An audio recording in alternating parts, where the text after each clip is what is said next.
प्रश्न एक, निम्नलिखित में से कौन सा गुण प्रायः धातुओं द्वारा प्रदर्शित नहीं किया जाता है? उत्तर, चमकहीनता। प्रश्न एक, निम्नलिखित में से कौन सा गुण प्रायः धातुओं द्वारा प्रदर्शित नहीं किया जाता है? उत्तर, चमकहीनता।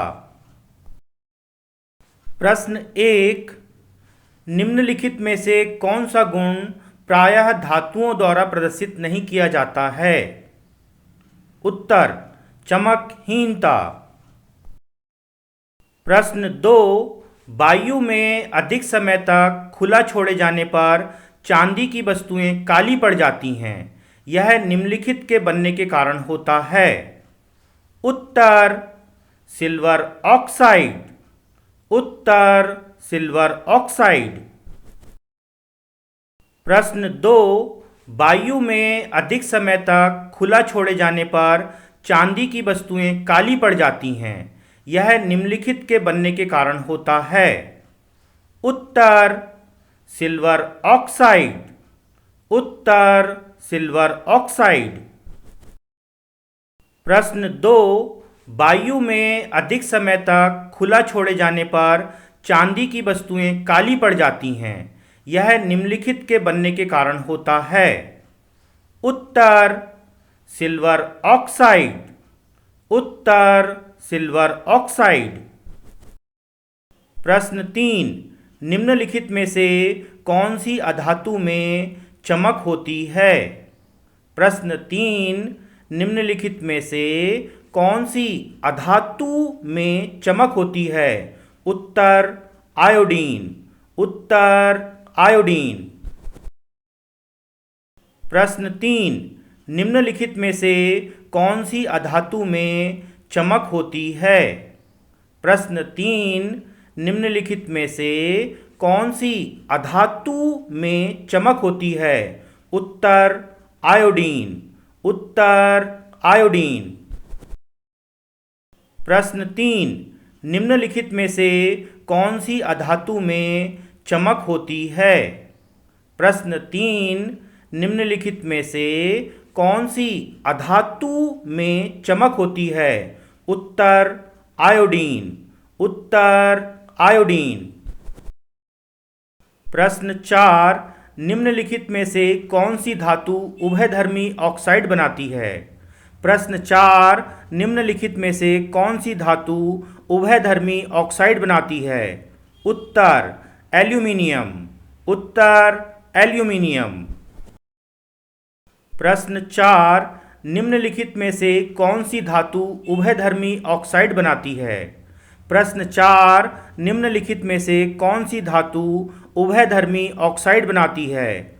उत्तर, एल्यूमिनियम। उत्तर, एल्यूमिनियम। प्रश्न पाँच, निम्नलिखित में से कौन सी मिश्र धातु में पारद अवयव होता है? प्रश्न पाँच, निम्नलिखित में से कौन सी मिश्र धातु में पारद अवयव होता है? उत्तर, अमलगम। उत्तर, अमलगम। प्रश्न पाँच, निम्नलिखित में से कौन सी मिश्र धातु में पारद अवयव होता है? प्रश्न पाँच, निम्नलिखित में से कौन सी मिश्र धातु में पारद अवयव होता है? उत्तर, अमलगम। उत्तर, अमलगम। प्रश्न 6, निम्नलिखित में से कौन सी अधातु द्रव होती है? प्रश्न 6, निम्नलिखित में से कौन सी अधातु द्रव होती है? उत्तर, ब्रोमीन। उत्तर, ब्रोमीन।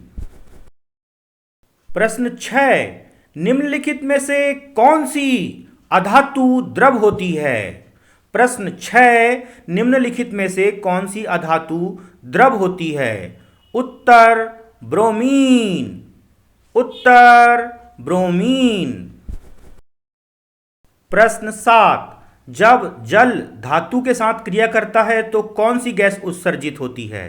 प्रश्न 7, जब जल धातु के साथ क्रिया करता है तो कौन सी गैस उत्सर्जित होती है? उत्तर, हाइड्रोजन। उत्तर, हाइड्रोजन।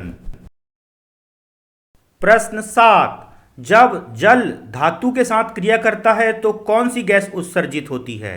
प्रश्न 7, जब जल धातु के साथ क्रिया करता है तो कौन सी गैस उत्सर्जित होती है? उत्तर हाइड्रोजन। उत्तर हाइड्रोजन। प्रश्न 8, किस धातु को छोड़कर अन्य सभी धातुएं कमरे के तापमान पर ठोस अवस्था में पाई जाती हैं? प्रश्न 8, किस धातु को छोड़कर अन्य सभी धातुएं कमरे के तापमान पर ठोस अवस्था में पाई जाती हैं? उत्तर मरकरी अर्थात पारा। उत्तर मरकरी अर्थात पारा। प्रश्न 9, दो धातुओं के नाम लिखिए जो ठंडे जल के साथ तेजी से अभिक्रिया करती हैं। प्रश्न 9, दो धातुओं के नाम लिखिए जो ठंडे जल के साथ तेजी से अभिक्रिया करती हैं। उत्तर पोटेशियम एवं सोडियम। प्रश्न 9, दो धातुओं के नाम लिखिए जो ठंडे जल के साथ तेजी से अभिक्रिया करती हैं। प्रश्न 9, दो धातुओं के नाम लिखिए जो ठंडे जल के साथ तेजी से अभिक्रिया करती हैं। उत्तर पोटेशियम एवं सोडियम। प्रश्न 10, एक्वा रेजिया में सांद्र हाइड्रोक्लोरिक अम्ल एवं सांद्र नाइट्रिक अम्ल का मिश्रण किस अनुपात में होता है? प्रश्न 10, एक्वा रेजिया में सांद्र हाइड्रोक्लोरिक अम्ल एवं सांद्र नाइट्रिक अम्ल का मिश्रण किस अनुपात में होता है? उत्तर 1:3 के अनुपात में होता है। उत्तर 1:3 के अनुपात में होता है। प्रश्न 10, एक्वा रेजिया में सांद्र हाइड्रोक्लोरिक अम्ल एवं सांद्र नाइट्रिक अम्ल का मिश्रण किस अनुपात में होता है? प्रश्न 10, एक्वा रेजिया में सांद्र हाइड्रोक्लोरिक अम्ल एवं सांद्र नाइट्रिक अम्ल का मिश्रण किस अनुपात में होता है? उत्तर 1:3 के अनुपात में होता है। उत्तर 1:3 के अनुपात में होता है। प्रश्न 10, एक्वा रेजिया में सांद्र हाइड्रोक्लोरिक अम्ल एवं सांद्र नाइट्रिक अम्ल का मिश्रण किस अनुपात में होता है? प्रश्न 10, एक्वा रेजिया में सांद्र हाइड्रोक्लोरिक अम्ल एवं सांद्र नाइट्रिक अम्ल का मिश्रण किस अनुपात में होता है? उत्तर 1:3 के अनुपात में होता है। उत्तर 1:3 के अनुपात में होता है। प्रश्न 11, आयनिक यौगिकों का गलनांक एवं क्वथनांक उच्च क्यों होता है? प्रश्न 11, आयनिक यौगिकों का गलनांक एवं क्वथनांक उच्च क्यों होता है? उत्तर विपरीत आवेश युक्त आयनों के मध्य उपस्थित प्रबल अंतर आयनिक आकर्षण बल को तोड़ने के लिए। उत्तर विपरीत आवेश युक्त आयनों के मध्य उपस्थित प्रबल अंतर आयनिक आकर्षण बल को तोड़ने के लिए। प्रश्न 11, आयनिक यौगिकों का गलनांक एवं क्वथनांक उच्च क्यों होता है? प्रश्न 11, आयनिक यौगिकों का गलनांक एवं क्वथनांक उच्च क्यों होता है? उत्तर विपरीत आवेश युक्त आयनों के मध्य उपस्थित प्रबल अंतर आयनिक आकर्षण बल को तोड़ने के लिए। उत्तर विपरीत आवेश युक्त आयनों के मध्य उपस्थित प्रबल अंतर आयनिक आकर्षण बल को तोड़ने के लिए। प्रश्न 12, अमलगम किसे कहते हैं? प्रश्न 12, अमलगम किसे कहते हैं? उत्तर किसी धातु को पारे के साथ मिलाकर बनाई गई मिश्र धातु। उत्तर किसी धातु को पारे के साथ मिलाकर बनाई गई मिश्र धातु अमलगम कहलाती है। प्रश्न 12, अमलगम किसे कहते हैं? प्रश्न 12, अमलगम किसे कहते हैं? उत्तर किसी धातु को पारे के साथ मिलाकर बनाई गई मिश्र धातु। उत्तर किसी धातु को पारे के साथ मिलाकर बनाई गई मिश्र धातु अमलगम कहलाती है। प्रश्न 13, यशद लेपन किसे कहते हैं? प्रश्न 13, यसद लेपन किसे कहते हैं? उत्तर, लोहे एवं इस्पात को जंग से सुरक्षित रखने के लिए इस पर जस्ते की एक परत चढ़ा देते हैं। यह विधि यसद लेपन कहलाती है। प्रश्न 13, यसद लेपन किसे कहते हैं? प्रश्न 13, यसद लेपन किसे कहते हैं? उत्तर, लोहे एवं इस्पात को जंग से सुरक्षित रखने के लिए इस पर जस्ते की एक परत चढ़ा देते हैं। यह विधि यसद लेपन कहलाती है। प्रश्न 13, यसद लेपन किसे कहते हैं? प्रश्न 13, यसद लेपन किसे कहते हैं? उत्तर, लोहे एवं इस्पात को जंग से सुरक्षित रखने के लिए इस पर जस्ते की एक परत चढ़ा देते हैं। यह विधि यसद लेपन कहलाती है। प्रश्न 13, यसद लेपन किसे कहते हैं? प्रश्न 13, यसद लेपन किसे कहते हैं? उत्तर, लोहे एवं इस्पात को जंग से सुरक्षित रखने के लिए इस पर जस्ते की एक परत चढ़ा देते हैं। यह विधि यसद लेपन कहलाती है। प्रश्न 14, मिश्र धातु खालिस्तान का उपयोग विद्युत तारों की परस्पर वेल्डिंग के लिए होता है। उत्तर, सोल्डर। प्रश्न 14, मिश्र धातु खालिस्तान का उपयोग विद्युत तारों की परस्पर वेल्डिंग के लिए होता है। उत्तर, सोल्डर। प्रश्न 14, मिश्र धातु खालिस्तान का उपयोग विद्युत तारों की परस्पर वेल्डिंग के लिए होता है। उत्तर, सोल्डर। प्रश्न 14, मिश्र धातु खालिस्तान का उपयोग विद्युत तारों की परस्पर वेल्डिंग के लिए होता है। उत्तर, सोल्डर। प्रश्न 15, लंबे समय तक आर्द्र वायु में रहने पर लोहे पर भूरे रंग के पत्र की पदार्थ की परत चढ़ जाती है जिसे खालिस्तान कहते हैं। उत्तर, आयरन ऑक्साइड या जंग। प्रश्न 15, लंबे समय तक आर्द्र वायु में रहने पर लोहे पर भूरे रंग के पत्र की पदार्थ की परत चढ़ जाती है जिसे खालिस्तान कहते हैं। उत्तर, आयरन ऑक्साइड या जंग।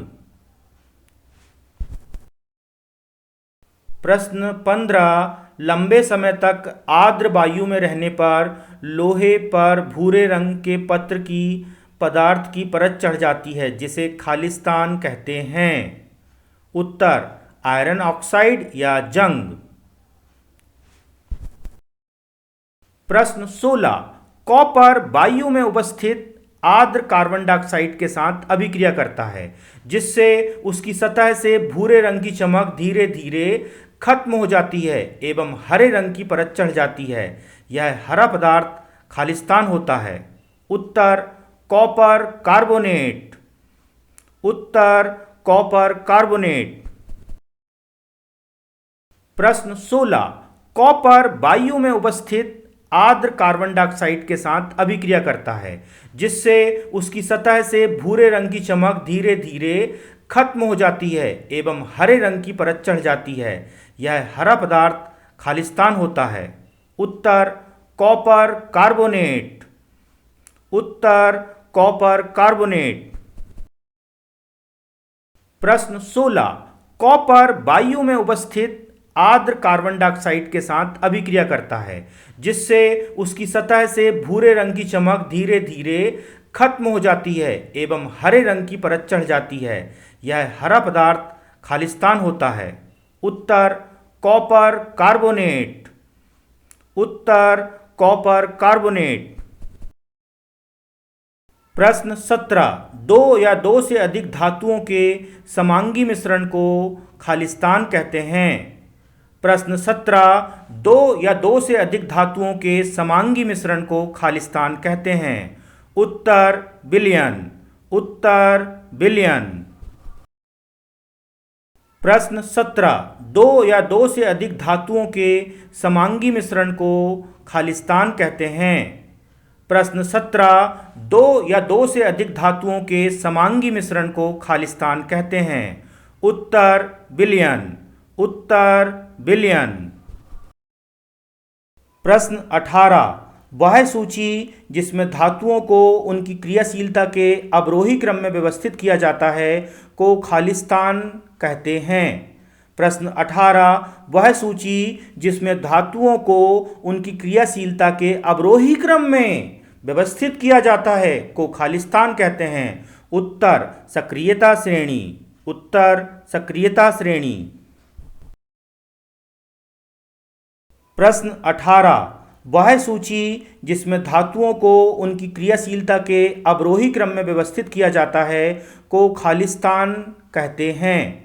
प्रश्न 18, वह सूची जिसमें धातुओं को उनकी क्रियाशीलता के अवरोही क्रम में व्यवस्थित किया जाता है को खालिस्तान कहते हैं। उत्तर सक्रियता श्रेणी। उत्तर सक्रियता श्रेणी।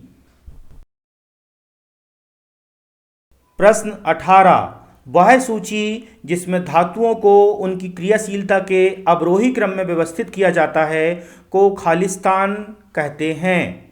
प्रश्न 18, वह सूची जिसमें धातुओं को उनकी क्रियाशीलता के अवरोही क्रम में व्यवस्थित किया जाता है को खालिस्तान कहते हैं। उत्तर सक्रियता श्रेणी। उत्तर सक्रियता श्रेणी।